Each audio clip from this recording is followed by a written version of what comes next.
Hello my dear students, कैसे हैं आप सब। हम आपका हमारे इस नए लेक्चर में स्वागत है। इससे पहले हमने जो है अपने जो है पिछले लेक्चर में communication, summarising, classification, analysis, interpretation, इन सब चीज़ों को हमने कवर किया था। ठीक है, आज के लेक्चर में हम लोग आगे का अपना टॉपिक जो है शुरुआत स्टार्ट करते हैं। पहले जो हम लोग पढ़ चुके हैं कि जो है हमने बताया था आपको, जो कम्युनिकेशन के थ्रू जो है हमारा जो है अकाउंटिंग प्रोसेस का जो लास्ट हमारा कह सकते हैं लास्ट स्टेप होता है, उसमें हम क्या करते हैं कि अपनी जो है कम्युनिकेट करते हैं अपने अकाउंटिंग इंफॉर्मेशन को। तो ये अकाउंटिंग इंफॉर्मेशन हम किन्हें कम्युनिकेट करते हैं, ठीक है, ये हम अपने जो हमारे इंटरेस्टेड यूजर्स होते हैं उनको कम्युनिकेट करते हैं। इंटरेस्टेड यूजर्स वो होते हैं जो हमारे बिजनेस में इंटरेस्ट रखते हैं, डायरेक्टली और इनडायरेक्टली। जो हमारे बिजनेस में डायरेक्टली इंक्लूडेड होते हैं डिसीजन मेकिंग में, या किसी भी तरह अपने वर्क के थ्रू या फिर अपने डिसीजंस के थ्रू, तो उनको हम इंटरनल यूजर्स बोलते हैं।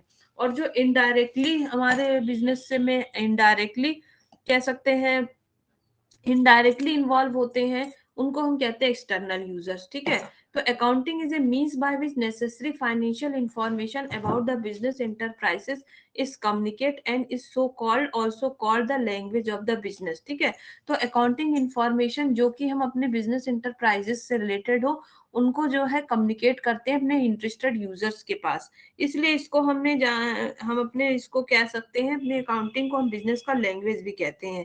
ये हम लोगों ने पहले भी पढ़ चुके हैं। ठीक है, तो इसके मैनी यूजर्स होते हैं हमारे फाइनेंशियल इंफॉर्मेशन को, जिनका जिनका जो कि वो उसे अपने इंपॉर्टेंट डिसीजन मेकिंग में यूज करते हैं। ठीक है, दीज यूजर्स, इन यूजर्स को हम दो कैटेगरीज में कैटेगराइज कर सकते हैं, इंटरनल एंड एक्सटर्नल। ठीक है, हमने पहले भी अभी बताया आपको। इंटरनल यूजर्स ये होते हैं जिनका जो है हमारे बिजनेस से डायरेक्ट रिलेशन हो, या डायरेक्ट वो डिसीजन मेकिंग में इन्वॉल्व हो। ठीक है, जैसे चीफ एग्जीक्यूटिव, फाइनेंशियल ऑफिसर हो गए, वाइस प्रेसिडेंट हो गए, बिजनेस यूनिट मैनेजर्स हो गए, प्लांट मैनेजर्स हैं, स्टोर मैनेजर्स हैं, लाइन सुपरवाइजर्स हैं।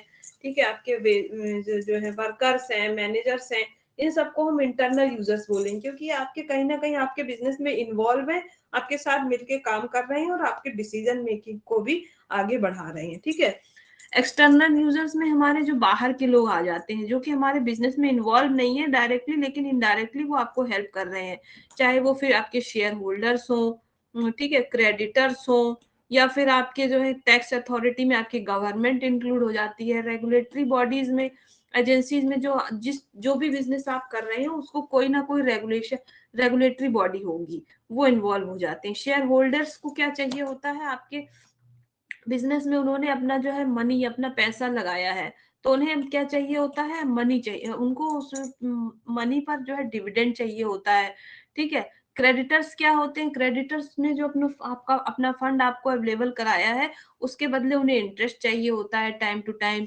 टैक्स अथॉरिटी में आपकी स्टेट गवर्नमेंट हो, चाहे आपकी कह सकते हैं उनको, क्या कह सकते हैं, सेंट्रल गवर्नमेंट हो, इन्हें इनको आपके बिजनेस से क्या चाहिए होता है, टैक्स चाहिए होता है। अगर आपकी टैक्सेबल लिमिट से ज्यादा है इनकम, तो आपको टैक्स देना होगा, कम है तो आपको टैक्स नहीं देना होगा, लेकिन वो तो कैलकुलेशन तो गवर्नमेंट के अकॉर्डिंग होता है।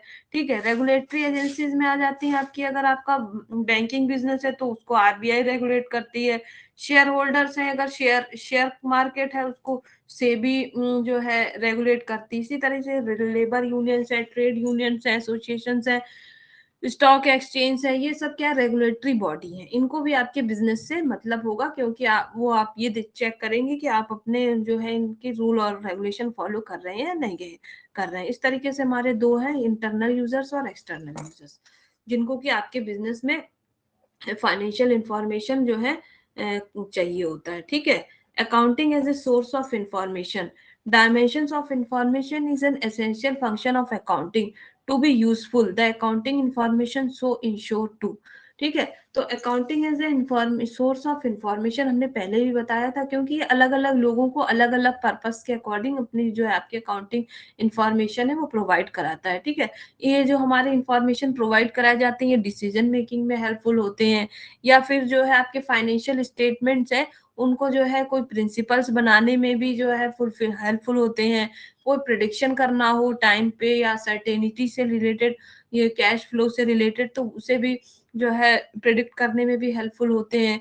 प्रोवाइड इंफॉर्मेशन जो होता है वो जजमेंट मैनेजर्स की जजिंग पावर को जो है या एबिलिटी को भी जज करने में हेल्पफुल होते हैं कि उन्होंने अपना रिसोर्सेज इफेक्टिवली प्राप्त किया है या नहीं किया है, ठीक है।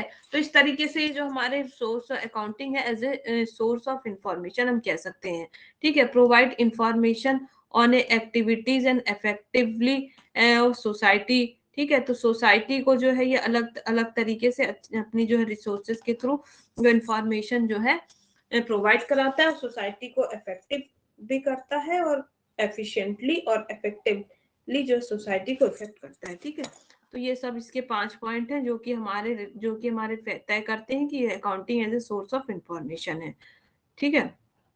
अच्छा, ये कोई मेन हमारा ज्यादा अच्छा वैसा इंपॉर्टेंट टॉपिक नहीं है, लेकिन फिर भी मैं बता दिया कि कभी आपके क्वेश्चन पूछ लेते हैं कि अकाउंटिंग क्या as a source of information है, तो yes, accounting as a source of information है।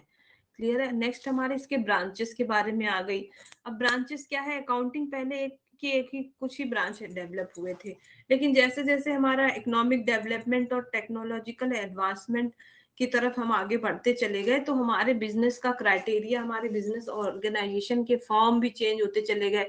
पहले केवल जो है सोल प्रोप्राइटर आए, फिर उनके साथ पार्टनरशिप फर्म जो है डेवलप हो गई, फिर आपकी जो है साथ में फिर आप देखेंगे कंपनीज डेवलप हो गई। तो इसी के अकॉर्डिंग हमारे बिजनेस के फॉर्म जैसे जैसे डेवलप होते गए, उसी तरह से अकाउंटिंग के ब्रांच भी डेवलप होते गए, क्योंकि कोई एक ब्रांच सारी चीजों को मैनेज या फिर कंट्रोल को मैनेज नहीं कर पा रहा था, ठीक है। तो this the made the management function more and more complex, जिसकी वजह से मैनेजमेंट का फंक्शन भी बढ़ता चला गया और कॉम्प्लेक्स होता चला गया, जिसकी वजह से increase the importance of accounting, इसी वजह से हमारे अकाउंटिंग इंफॉर्मेशन की जो इम्पोर्टेंस बढ़ती चली गई। तो इसके कुछ स्पेशल ब्रांचेस हैं जो कि आगे हम जो है देखने को मिलेंगे। पहला ब्रांच है हमारा accounting, financial accounting. Financial accounting में हमें पता है कि जो है हमारा मेन पर्पस क्या है इसका, पहला है मेन पर्पस है कि द प्रॉफिट, ठीक है। जो हमारा फाइनेंशियल अकाउंटिंग का डेवलपमेंट पहले यही हुआ था, क्योंकि बिजनेस की प्रॉफिट एंड लॉस को पता लगाने के लिए, ठीक है। दूसरा हमारा मेन पर्पस इसका क्या है, जो हमारी जो है फाइनेंशियल हमारी जो है फाइनेंशियल पोजीशन, बिजनेस की फाइनेंशियल पोजीशन का पता लगाने के लिए। तीसरा मेन पर्पस है जो हमारी फाइनेंशियल इंफॉर्मेशन है जो required by the management and other interested parties can be provided. सभी को जो है पार्टीज को अपनी जो है रिक्वायर्ड इंफॉर्मेशन और अवेलेबल रिसोर्सेज के थ्रू जो है अदर इंटरेस्टेड पार्टीज को कैन प्रोवाइड कराना इसका मेन पर्पस है। कॉस्ट अकाउंटिंग, नेक्स्ट हमारा आ गया कॉस्ट अकाउंटिंग। नेक्स्ट हमारा आ गया कॉस्ट अकाउंटिंग। कॉस्ट अकाउंटिंग का ब्रांच है क्या है कि the purpose of cost accounting is to analyse the expenditure so as ascertain the cost of various product, ठीक है। कॉस्ट अकाउंटिंग में हम का मेन पर्पस क्या है, केवल जो है हम किसी भी जो हमारी पार्टी, जो हमारी जो है कह सकते हैं कमोडिटी है या फिर कोई प्रोडक्ट है, उसकी कॉस्ट को डिटरमाइन करना, फिक्स करना, ठीक है। और फिर इस पर कंट्रोल करना कि कितनी प्राइस आ रही है उसको फिक्स करना, कितना एक्सपेंस हम कर रहे हैं उस पर, उसके अकॉर्डिंग उसकी प्राइस फिक्स करना और उसके बाद उस पर कंट्रोल करना भी कॉस्ट अकाउंटिंग के अंतर्गत ही आता है। कॉस्ट अकाउंटिंग में जो है हम क्या करते हैं, कॉस्ट अकाउंटिंग से जो भी हमें कॉस्टिंग इंफॉर्मेशन मिलती है वो मैनेजमेंट को हम क्या करते हैं, प्रोवाइड कराते हैं ताकि वो डिसीजन मेकिंग कर सके। नेक्स्ट हमारा है मैनेजमेंट अकाउंटिंग। अब जो हमें फाइनेंशियल अकाउंटिंग और मैनेजमेंट अकाउंटिंग के थ्रू जो भी डेटा या इंफॉर्मेशन अवेलेबल हुआ, उसके कारण जो है उससे मिलने वाली डेटा से हम मैनेजमेंट अकाउंटिंग के थ्रू डिसीजन लेने में इसको हेल्पफुल होते हैं। मैनेजमेंट अकाउंटिंग का काम है कि जो हमारे पास अलग अलग टाइप के प्रपोजल्स आए या फिर अलग अलग टाइप के जो भी हमारे पास कह सकते हैं वो उसको प्रोजेक्ट आए, उनको उनसे रिलेटेड जो है हम जो है डिसीजन लेते हैं, ठीक है, कि कौन सा प्रपोजल हम एक्सेप्ट करें, कौन सा हम रिजेक्ट करें। तो ये किसके थ्रू होता है, जो कॉस्ट अकाउंटिंग के थ्रू जो हमें डेटा मिल रहा है उसकी कॉस्ट और प्रॉफिट का हम जो है क्या कंपेयर करके हम ये पता लगाते हैं। तो मैनेजमेंट अकाउंटिंग का मेन काम है डिसीजन लेना, ठीक है। The purpose of management accounting to the assist the management in the taking rational policy decision and to evaluate the impact of its decision and action. तो ये हमारे ब्रांचेस हैं, हमारे मेन ब्रांचेस ये हैं, ठीक है। कि जैसे आप आगे पढ़ोगे कॉर्पोरेट अकाउंटिंग, जिसमें हम कंपनी से रिलेटेड सारी चीजें पढ़ते हैं। फिर आप अभी आगे नए नए जो इसके एस्पेक्ट डेवलप हो रहे हैं, रिस्पॉन्सिबिलिटी अकाउंटिंग है, इन्फ्लेशन अकाउंटिंग। ओके, क्लियर है। नेक्स्ट आगे हम पढ़ रहे हैं qualitative characteristics of the accounting information. ठीक है।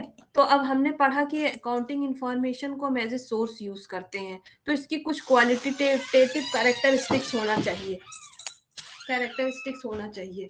ठीक है।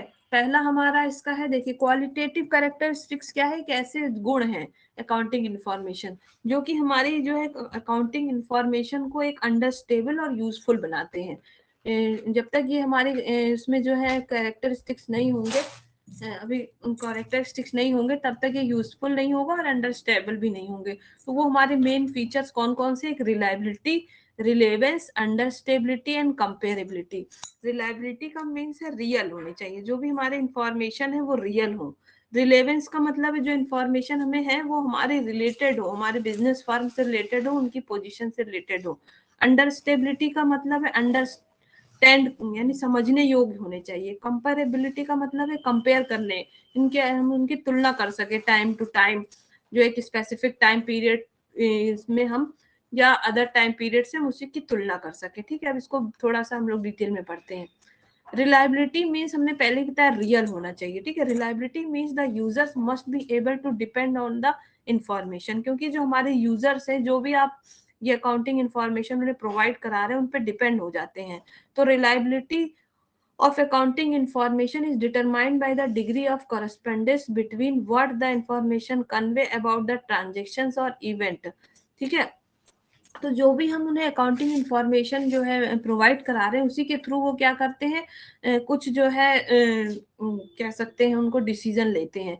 तो ये जो इंफॉर्मेशन है वो रियल होने चाहिए, इनमें एरर नहीं होना चाहिए। ठीक है, फ्री फ्रॉम एरर होना चाहिए, बायसनेस नहीं होनी चाहिए एंड फेथफुलनेस होनी चाहिए। ठीक है, क्लियर है। आगे रिलेवेंस, रिलेवेंस का मतलब होता है to be relevance, information must be available in time. ठीक है, एक तो हमें टाइम पे मिलने चाहिए, दूसरा हमारा क्या है, ये हमारे रिलेवेंस रिलेटेड होनी चाहिए हमारे बिजनेस से। ठीक है, और जो इंफॉर्मेशन हमें चाहिए जिस पर्पज से, उससे ही रिलेटेड होना चाहिए, क्योंकि हमें क्या है, इससे जो है ये हमें हेल्पफुल होते हैं प्रिडिक्शन करने में। ठीक है, जो भी हमारे पास्ट, प्रेजेंट या फ्यूचर इवेंट्स के थ्रू जो आउटकम्स निकल के आए हमारे बिजनेस को, उनको प्रिडिक्ट करने में भी हेल्पफुल होते हैं।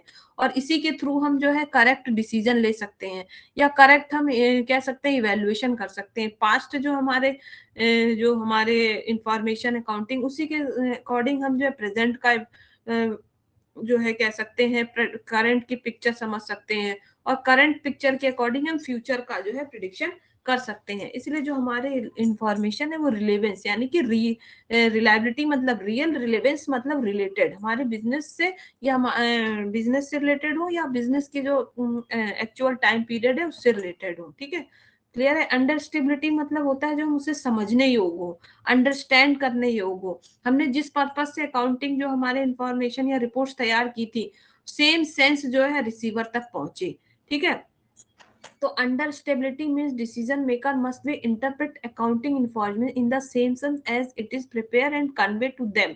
ठीक है, जिस पर्पज से बनाया गया था, या जिस मैसेज को लेके हमने, इस पर्पज को लेके हमने इंफॉर्मेशन अकाउंटिंग रिपोर्ट्स बनाना स्टार्ट किया था, वही मैसेज लास्ट तक हम कन्वे कर पाए अपने रिसीवर्स तक, तभी ये हमारा अंडरस्टेबिलिटी का जो है कह सकते हैं क्वालिटी फुलफिल हो पाएगी। The quality that distinguish between good and bad communication, जो ये हमारा जो है क्वालिटी है, ये क्वालिटी क्या है, गुड और बैड कम्युनिकेशन के बीच जो है फर्क पैदा करता है। ठीक है, ताकि जो है हमारा मैसेज है, जो message are the fundamental to the understandability of the message, जो हमारा फंडामेंटल मैसेज का जो फंडामेंटल पर्पस था वो अंडरस्टैंड किया जा सके। A message is set to effectively communicate, एक मैसेज को हम तभी जो है इफेक्टिवली कम्युनिकेटेड कह सकते हैं जब हमने जिस मैसेज को भेजा था, रिसीवर उसे सेम सेंस में समझ सके। ठीक है, accountant should present and comparable information in the most intelligible manner without sacrificing relevance and reliability.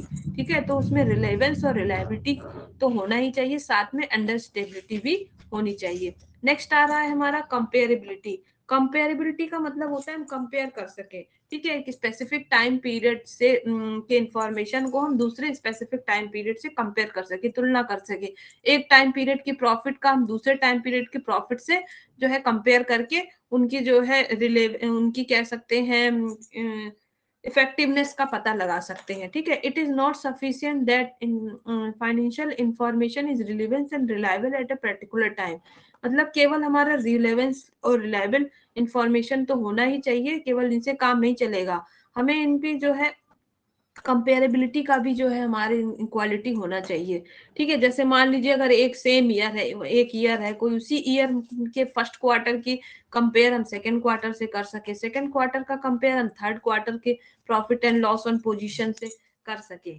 ठीक है। But it is equally important that the users of general purpose financial reports are able to compare various aspects of the entity over different time period and with other entities, ठीक है, अलग दूसरी entities से अपने खुद के अंदर inter department यानी इंटर डिपार्टमेंट एंड अपने खुद के बिजनेस के अलग अलग डिपार्टमेंट्स के बीच में कंपेयर कर सके, दूसरे बिजनेस एंटिटीज से कंपेयर कर सके, एक साल की डेटा का हम दूसरे साल की डेटा से कंपेयर कर सके, ठीक है। तो कंपेरेबिलिटी का इसमें जो है होना चाहिए, ठीक। अच्छा, अब ऑब्जेक्टिव क्या है, तो ये हमने मेन 4 हमारी क्वालिटीज होनी चाहिए अकाउंटिंग इंफॉर्मेशन में, रिलायबिलिटी, रिलेवेंस, अंडरस्टेबिलिटी और कंपेरेबिलिटी। इस पे क्वेश्चन आपके आते भी हैं कि इनमें से 4 आपको कह सकते हैं, आपको 4 वो दे देंगे ऑप्शन ABCD, और इसमें से एक 3 लिख देंगे और एक कोई अलग सा लिख देंगे और पूछेंगे कि इसमें से कौन सा ऐसा है जो कि इसका नॉट रिलेटेड है, ठीक है, जो कि अकाउंटिंग इंफॉर्मेशन में कौन सी जो है जो आपकी क्वालिटी नहीं होनी चाहिए, ठीक है, या होनी चाहिए। तो ये 4 इसकी मेन क्वालिटीज हैं जो कि आपको याद रखनी है, reliability, relevance, understandability and comparability.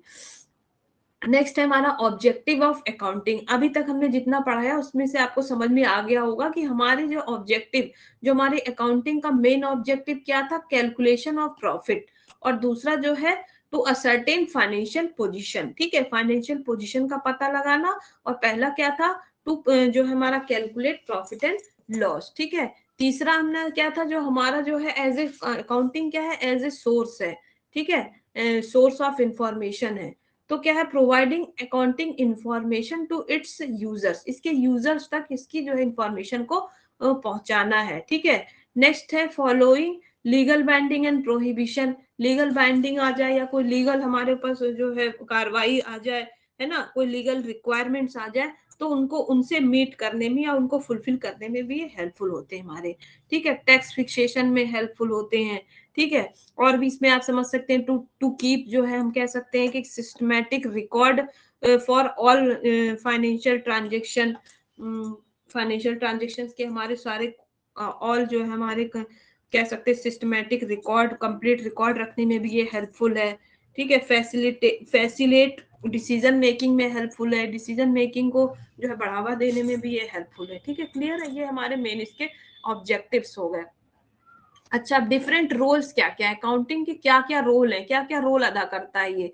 पहला तो ये हम जानते हैं कि एज ए क्या है, ये लैंग्वेज, एज ए लैंग्वेज हम यूज करते हैं इसको, ठीक है, क्योंकि ये हमारे बिजनेस से रिलेटेड सारे इंफॉर्मेशन कम्युनिकेट कराता है। दूसरा हमारा एज ए हिस्टोरिकल रिकॉर्ड है, ये हिस्टोरिकल रिकॉर्ड के रूप में इसको हम रख सकते हैं, क्योंकि हमें पता है कि हमने अपने जो फाइनेंशियल जो हमारे रिपोर्ट्स हैं उसमें सारे ही ट्रांजेक्शन हमने क्रोनोलॉजिकल ऑर्डर में डे बाय डे रिकॉर्ड किए हैं और उस टाइम की कॉस्ट के अकॉर्डिंग, इसलिए इसको कहते हैं कि हिस्टोरिकल रिकॉर्ड है ये हर मतलब किसी भी डेट की अगर हम रिकॉर्ड को हम मेंटेन करेंगे तो किसी भी डेट के रिकॉर्ड को हम निकाल के देख सकते हैं, और इसके थ्रू हम जो है करंट इकोनॉमिक सिचुएशन का पता लगा सकते हैं कि हमारे बिजनेस में क्या चल रहा है, प्रॉफिट है, लॉस है, क्या पोजीशन है, वेल्थ कितनी है, लायबिलिटीज कितनी है, ठीक है। और एज ए इंफॉर्मेशन सिस्टम तो ये है ही, क्योंकि हमारे ये इंटरेस्टेड यूजर्स तक हमारी जो बिजनेस से रिलेटेड इंफॉर्मेशन है, फाइनेंशियल इंफॉर्मेशन है, वो कन्वे करता है, ठीक है।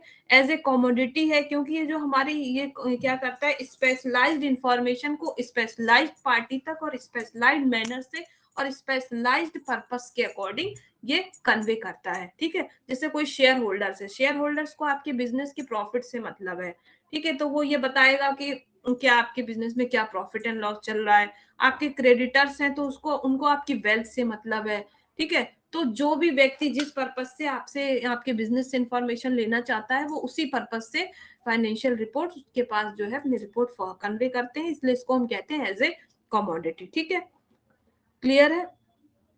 अच्छा, तो ये आज का हमारा लेक्चर इतना है, ठीक है। अब हम इसको नेक्स्ट डे आगे जो हम कन्वे करेंगे, मतलब कैरी ऑन करेंगे। तो आगे के जो हमारा टॉपिक आ रहा है बेसिक टर्म्स, ठीक है।